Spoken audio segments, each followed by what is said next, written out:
नमस्कार दोस्तों। अभी एक बहाली काफ़ी चर्चा में है। जी हाँ, जीडीएस, ग्रामीण डाक सेवक, है ना।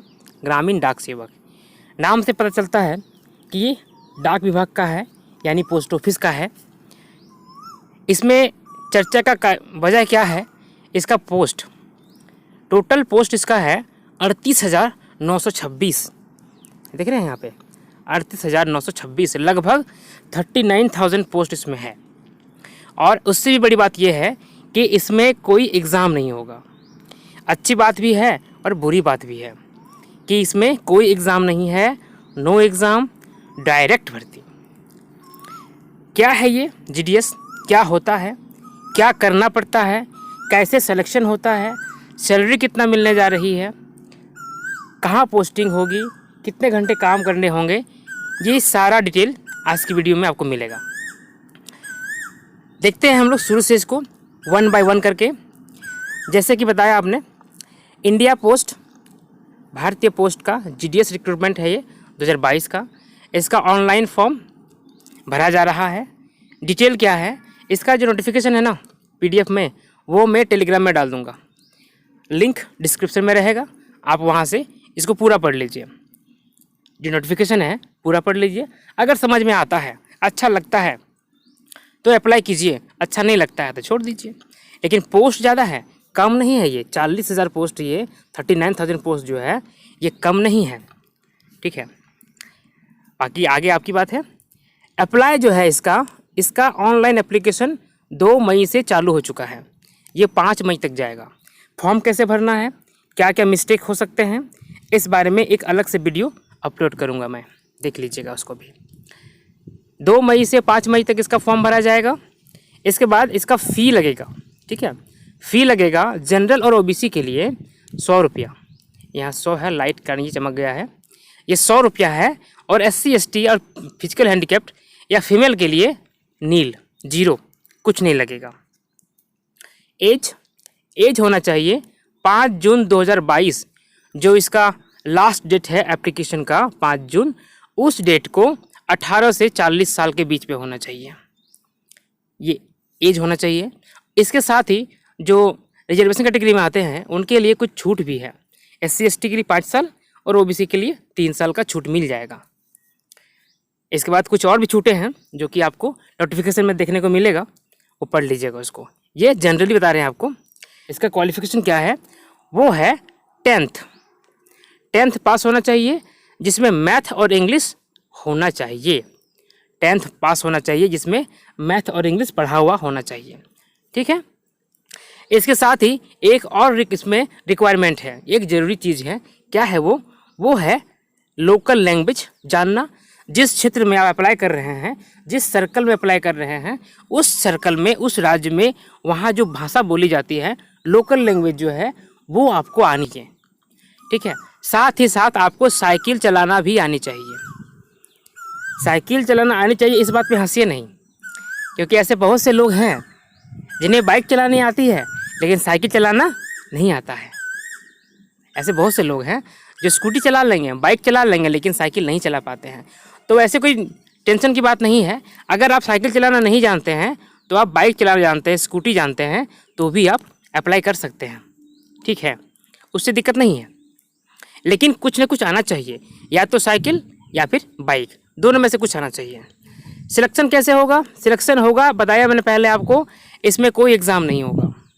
एग्ज़ाम नहीं होगा, मेरिट बनेगा। 10th स्टैंडर्ड के जो मार्क्स होंगे उसके बेस पर इसका मेरिट बनेगा। और भी कुछ प्रोसीजर है जो आपको नोटिफिकेशन में देखने को मिलेगा। फिलहाल यही है कि 10th जो मैट्रिक आप जो दे रहे हैं, 10th का SSC का एग्ज़ाम, उस पे जो मार्क्स आपका है उसी के हिसाब से मेरिट लिस्ट तैयार होगा। और सबसे बड़ी बात है कि इसमें डेडलाइन दिया हुआ है कि इस वैकेंसी को कब तक कंप्लीट करना है।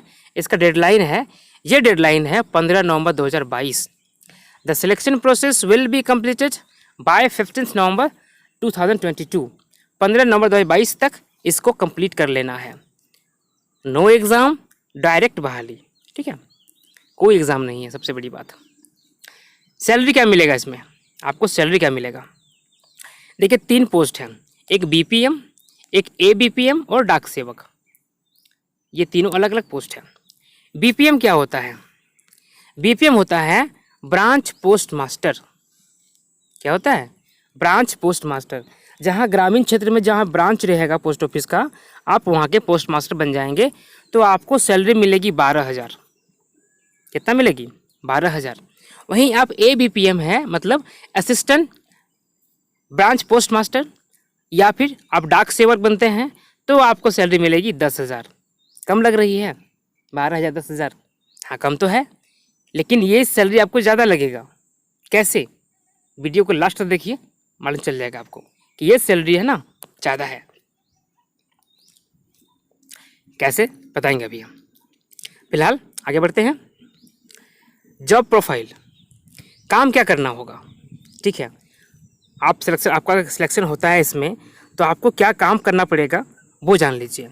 अगर आप बीएमपी बनते हैं, सॉरी बीपीएम बनते हैं, ब्रांच पोस्ट मास्टर बनते हैं, बीएमपी नहीं बीपीएम होगा ये, ब्रांच पोस्ट मास्टर बनते हैं, तो आपको ऑनलाइन ऑफलाइन लेन देन का हिसाब रखना होगा। आप जानते हैं कि पोस्ट ऑफिस में आजकल खाता भी खुलता है, बचत खाता खुलता है ना, इंडिया पोस्ट पेमेंट बैंक ये भी चलता है, तो वहाँ आपको ऑनलाइन ऑफलाइन का ट्रांजैक्शन भी देखना पड़ सकता है। डाक उत्पादों और सेवाओं का वितरण, जो पोस्ट ऑफिस में सुविधा मिलती है वो सारी सुविधाएं आपको यहाँ भी देनी होगी, अवेलेबल होगा आपके पास, आप उसको दे सकते हैं। रिकॉर्ड, हैंडलैंड डिवाइस, मोबाइल का रखरखाव, इन सब चीज़ों का भी आपको जिम्मेदारी दिया जाएगा, रिकॉर्ड रखना वगैरह सारा आपका काम हो जाएगा। ये बीएमपी का काम है। बीपीएम, बार बार बीएमपी आ रहा है, बीपीएम ब्रांच पोस्ट मास्टर।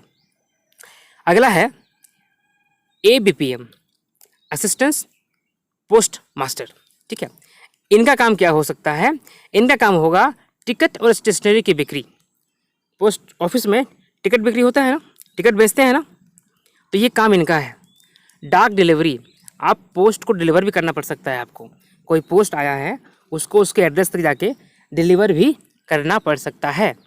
सरकारी सेवाओं का घर घर प्रचार, जो गवर्नमेंट जो टाइम टाइम पे अपना अनाउंसमेंट करती है, जो सुविधा जनता के लिए लागू करती है, उन सब का जाकर घर घर में प्रचार प्रसार करना होगा, लोगों को जागरूक करना होगा। ये काम भी एबीपीएम का है।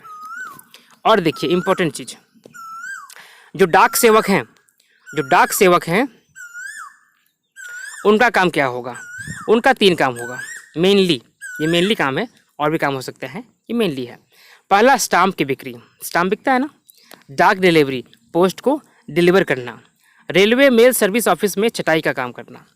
आरएमएस, रेलवे मेल सर्विस, जहाँ से रेलवे का पोस्ट ऑफिस वगैरह काम करता है, लगभग हर रेलवे स्टेशन में आपको मिल जाएगा। वहाँ पे डाक का छटाई करना है कि कौन सा डाक कहाँ जाएगा, किधर जाएगा, इसका आपको सेपरेशन करना होगा। ये काम भी है। अब बोलिएगा कि काम तो बड़ा है सर, तो फिर पैसे कम क्यों मिल रहे हैं?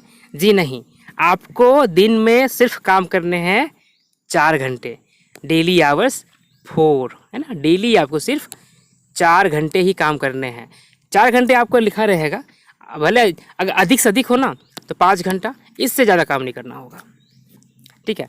इसी के लिए ये सैलरी है। इसके साथ ही ये शुरुआत सैलरी है, आप ज्वाइन करोगे ना तब की सैलरी है, धीरे धीरे ये बढ़ेगी। हो सकता है ये 25,000 तक भी चला जाए, 30 तक भी चला जाए, ठीक है। तो ये था जीडीएस के बारे में संक्षिप्त जानकारी। उम्मीद करता हूँ अच्छा लगा होगा।